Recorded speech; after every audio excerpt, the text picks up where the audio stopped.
Car जय हिंद वंदे मातरम। अगर आपको कभी सीखना हो कि लोगों की फीलिंग्स के साथ कैसे खेलते हैं, लोगों की पेट्रियटिज्म के साथ, नेशनलिज्म के साथ कैसे खेलते हैं, तो ये सीखिए आप हमारी गवर्नमेंट के से। पता नहीं आउट ऑफ द ब्लू एकदम क्या हुआ हमारी गवर्नमेंट को कि उन्होंने क्या किया। जो पाकिस्तानी जो भारत के खिलाफ गुस्सा उगलते रहते हैं, जहर उगलते रहते हैं और चौबीसों घंटे भारत के बारे में बोलते रहते हैं। एक ऐसा देश जिसने पहलगाम में हमारे लोगों को मारा, उनका धर्म पूछ के मारा, फिर ऑपरेशन सिंदूर के बाद उन्होंने एलओसी पे जो है शेलिंग करके पुंछ में कितने ही लोगों को मारा, एंड गोल्डन टेम्पल पे भी जिन्होंने अटैक किया, एक मिसाइल जिन्होंने दिल्ली की तरफ भी मारी, उन्हीं लोगों के जो आपने यूट्यूब चैनल्स थे उनको फिर रिस्टोर कर दिया। पता नहीं हमारी गवर्नमेंट में ऐसे बैठे कौन है जो इन चीज़ों को अप्रूव कर देते हैं और क्यों किया गया। Nobody really understand this.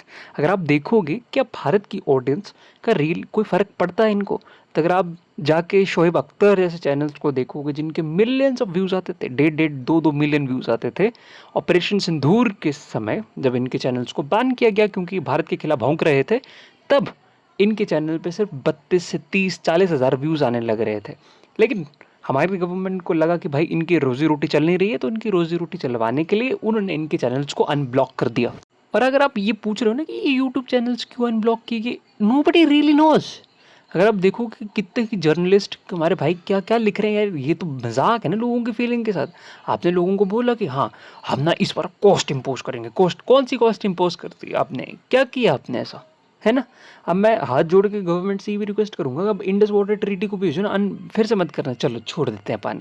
ये सॉफ्ट पावर वाली जो बातें हैं ना, ये मत कीजिए हमारे साथ, ठीक है। अगर आप सिर्फ क्रिकेट, अब हम बात कर लेते हैं क्रिकेट की भी। बिल्कुल, अगर आप देखोगे तो पाकिस्तानी मीडिया ये रिपोर्ट कर रहा है कि जो भारत है वो पाकिस्तान के साथ अब क्रिकेट भी खेलेगा एशिया कप में। यानी एक साल भी नहीं होगा, आपके इतने लोगों को मारा गया आपके बॉर्डर्स एरिया में, आपके शहरों की तरफ मिसाइलें दागी गई, ड्रोन्स मारे गए और आप उनके साथ क्रिकेट खेलोगे।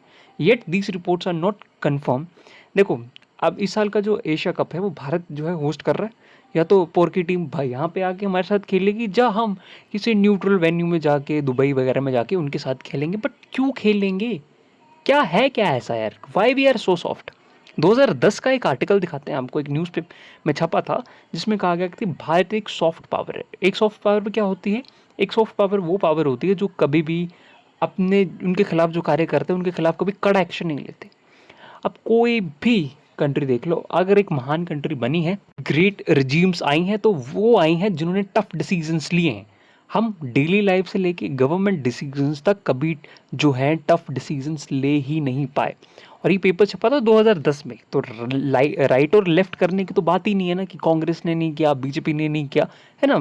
आज भी टॉक अबाउट, अब दोनों ही गवर्नमेंट्स देख लो, दोनों ही गवर्नमेंट्स ने ये किया है। 26/11 के बाद हमने उतना कड़ा स्टांस नहीं लिया।